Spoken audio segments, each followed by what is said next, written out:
Girls, आज हम discuss करेंगे mechanism of aromatic nucleophilic substitution. ठीक है, एरोमेटिक क्यों यूज़ किया यहाँ पे? क्योंकि we are discussing aryl halides and aryl halides are aromatic compounds.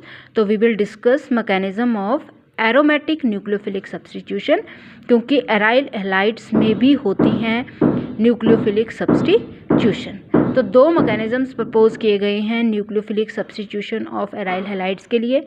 एक है bimolecular displacement mechanism, that is also called addition elimination mechanism, and second is elimination addition mechanism और बेंजाइन मैकेनिज्म। तो ये दोनों मैकेनिज्म्स हमने डिस्कस करने हैं। पहले हम डिस्कस करेंगे एडिशन एलिमिनेशन मैकेनिज्म और the bimolecular displacement mechanism for aromatic nucleophilic substitution. तो जैसे आपको पता लग रहा है देख के ही, एडिशन एलिमिनेशन मैकेनिज्म का मतलब हो गया कि ये जो मैकेनिज्म है ये दो स्टेप्स में होगा। पहले स्टेप में एडिशन होगी और दूसरे स्टेप में एलिमिनेशन होगी। और ये भी आपको क्लियर होगा कि एडिशन किसकी होगी? एडिशन होगी न्यूक्लियोफाइल की और एलिमिनेशन होगी हैलाइड आयन की, क्योंकि हैलाइड जाएगा और उसकी जगह लगेगा न्यूक्लियोफाइल। लेकिन यहाँ पे पहले एडिशन होगी फिर एलिमिनेशन होगी। तो it will take place in two steps. Step one is addition of nucleophile, and you can see जब एडिशन होगी न्यूक्लियोफाइल की, there is formation of carbanion, and that carbanion is resonance stabilized. You can easily see carbon with negative charge. Ring का जो carbon है that is getting negative charge, तो it is carbanion and it is resonance stabilized. That is negative charge is not localized but it is dispersed, it is delocalized. ये इस carbon पे भी हो सकता है, इस पे भी हो सकता है, इस कार्बन पे भी हो सकता है, राइट तो इसका जो मोस्ट स्टेबल रेजोनेटिंग स्ट्रक्चर बना वो ये बना, जो ये दिखा रहा है कि negative charge is dispersed over the entire ring. ठीक है, तो आप इजीली देख सकते हो कि there is formation of carbanion which is reaction intermediate, there is addition of nucleophile. तो this step is the slow step और you can call it as the rate determining step. The first step, that is addition of nucleophile and the formation of carbanion, is the rate determining step, right? यहाँ थोड़ा सा देख लेना आपने कि ये जो कार्बनाइन बना, it is also called Meisenheimer complex, depending upon the German chemist जिसने इसको इन्वेस्टिगेट किया था। मेज़नहेमर उसी के नाम पे दिया है इसका नाम, मेज़नहेमर कॉम्प्लेक्स। ठीक है, तो ये हो गया फर्स्ट स्टेप। तो ऑब्वियस है सेकंड स्टेप होगा एलिमिनेशन, और एलिमिनेशन किसकी होनी है? हैलाइड आयन की। तो आप देख सकते हो this is carbanion which is resonance stabilized, या बोल सकते हो रेजोनेंस हाइब्रिड कार्बेनाइन। ठीक है, तो X जब जाएगा तो आपके पास ये बन जाएगा nucleophile substituted product and halide ion is eliminated. तो this is second step which is fast step. ठीक है, अब आपने एक चीज़ और याद रखनी है, इसमें ध्यान रखना है, बताया भी गया आपको कि जो फॉर्मेशन ऑफ कार्बेनाइन है that does not take place under ordinary conditions from simple aryl halide. इसका क्या मतलब हो गया?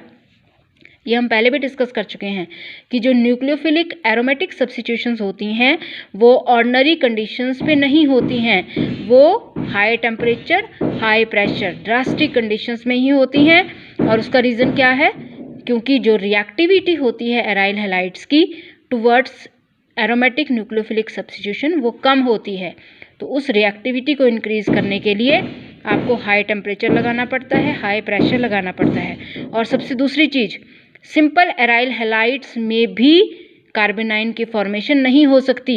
सिंपल एराइल हैलाइड्स भी न्यूक्लियोफिलिक सब्स्टिट्यूशन नहीं दे सकते। ये नहीं है कि आप हाई टेम्परेचर और हाई प्रेशर लगा दो और फिर न्यूक्लियोफिलिक सब्स्टिट्यूशन हो जाएगी, नहीं, तब भी नहीं होगी। आपको कोई ऐसा ग्रुप लगाना पड़ेगा विच इज़ इलेक्ट्रॉन विथड्रॉइंग ग्रुप, जो रेट को इंक्रीज़ करता है, जो हम पहले डिस्कस कर चुके हैं। तो वही चीज़ है ये कि formation of carbanion does not take place under ordinary conditions from simple aryl halides. It is formed only in aryl halides containing electron withdrawing group like nitro, acidic, sulfonic, carbonyl etc. जो nucleophilic substitution की rate को increase करेंगे। तो simple chlorobenzene, bromobenzene will not undergo this nucleophilic substitution. या तो कोई electron withdrawing group लगा होना चाहिए और साथ में हाई टेम्परेचर हाई प्रेशर होना चाहिए।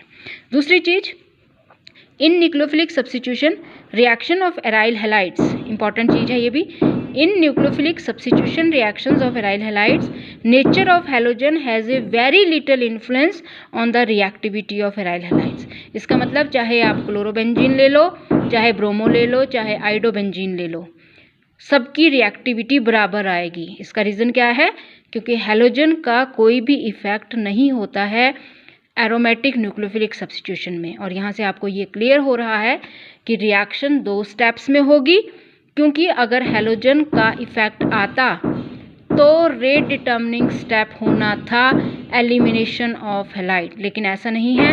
रेट डिटर्मिनिंग स्टेप है वो जिसमें न्यूक्लियोफाइल की एडिशन होती है। तो बस वही चीज़ है कि in nucleophilic substitution reaction of aryl halides, nature of halogen has a very little influence on the reactivity of aryl halides. Reactivity of aryl halides towards nucleophilic substitution is independent of the strength of carbon halogen bond।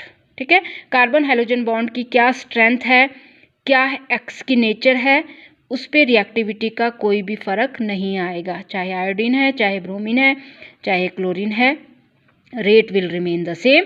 और वो वहीं से clear हो रहा है कि reaction, इसका मतलब क्या हो गया कि रिएक्शन 2 स्टेप्स में हो रही है, और जो फर्स्ट स्टेप है that is rate determining step, जिसमें हैलाइड का कोई इन्वॉल्वमेंट नहीं है।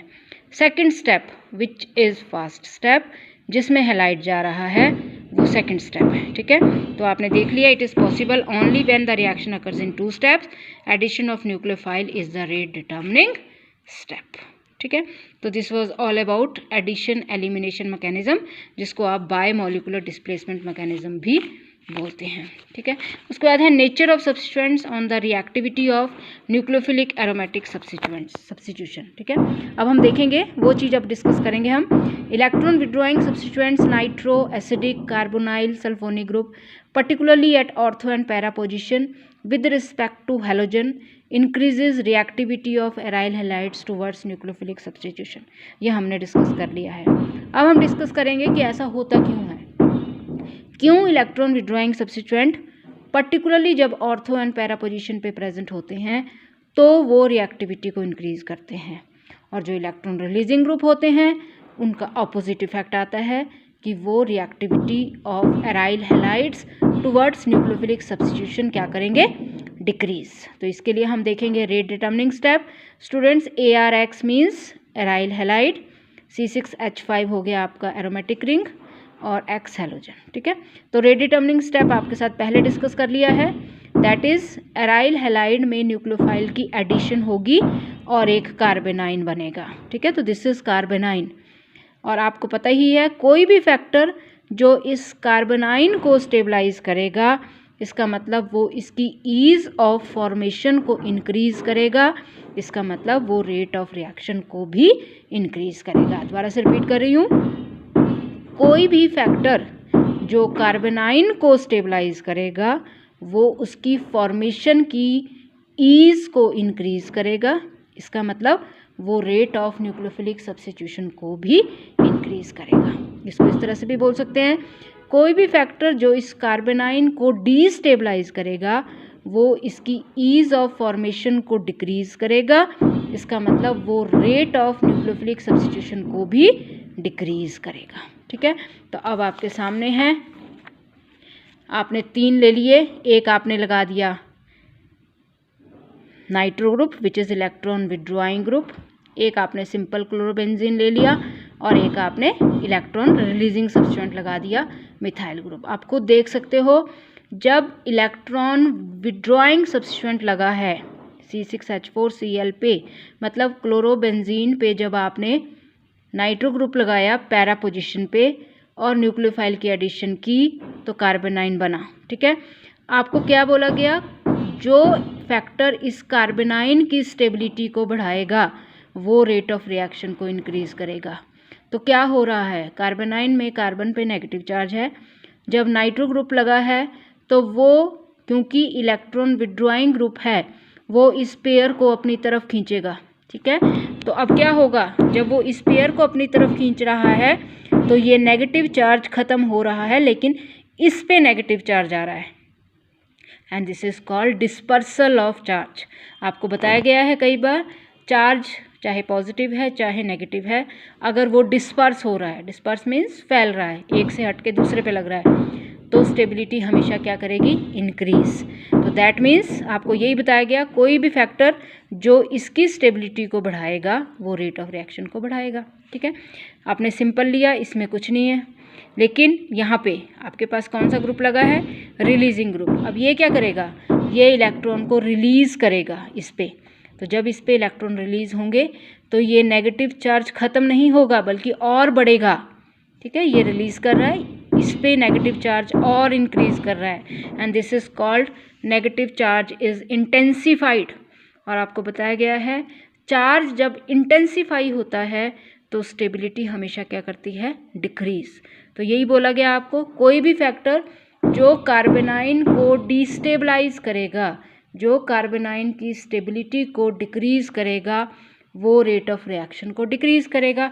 तो बस यहाँ पे यही हो रहा है, नाइट्रो ग्रुप इसको स्टेबलाइज कर रहा है by dispersal of negative charge, methyl group which is alkyl group plus I effect releasing group इस कार्बेनाइन को डिस्टेबलाइज कर रहे हैं by intensifying the negative charge, तो वो रेट ऑफ रिएक्शन को डिक्रीज़ कर रहे हैं।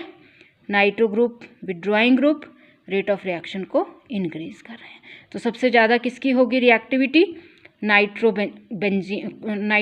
पैरा नाइट्रोक्लोरोबेंजीन की सबसे ज़्यादा आएगी, फिर इसकी आएगी और इसकी सबसे कम, that is para methyl chlorobenzene सबसे कम रिएक्टिव होगा, because methyl group which is electron releasing group plus I effect destabilize कर देगा कार्बेनाइन को, देयरफॉर रिएक्टिविटी को डिक्रीज करेगा। तो अब आपने ये ध्यान रखना है कि रिपीट किया जा रहा है कि aryl halides they are less reactive than alkyl halides towards nucleophilic substitution, जो हम इससे पहली वीडियो में डिस्कस कर चुके हैं, रिलेटिव रिएक्टिविटी। ठीक है, एराइल हैलाइड्स कम रिएक्टिव होते हैं टुवर्ड्स न्यूक्लियोफिलिक सब्स्टिट्यूशन, राइट। और दूसरी चीज़, रिएक्टिविटी इनकी कम होती है लेकिन रिएक्ट कर सकते हैं, बट कंडीशन स्ट्रॉन्ग लगानी पड़ती हैं, हाई टेम्परेचर हाई प्रेशर, मतलब कार्बेनाइन तभी बनेगा अगर हाई टेम्परेचर हाई प्रेशर होगा और साथ में इलेक्ट्रॉन विड्रॉइंग सब्स्टिट्यूएंट होगा। ठीक है, तो ये है इफेक्ट ऑफ सब्स्टिट्यूएंट्स। और कौन सी पोजीशन पे होना चाहिए, मेनली वो ऑर्थो एंड पैरा पोजीशन पे, क्योंकि उसका इफेक्ट तभी ज़्यादा आता है when it is at ortho and para position, right. तो this was all about mechanism of nucleophilic aromatic substitution. Aromatic word यहाँ इसलिए लगा है क्योंकि एराइल हैलाइड्स की बात हो रही है। ठीक है, तो ये है आपका मैकेनिज्म जिसमें आपने डिस्कस किया addition elimination mechanism, that is also called bimolecular displacement mechanism. ठीक है, इस वीडियो में यही डिस्कस करेंगे। नेक्स्ट वीडियो में हम दूसरा मैकेनिज्म डिस्कस करेंगे which is elimination addition mechanism, या जिसको आप बोलते हो बेंजाइन मैकेनिज्म।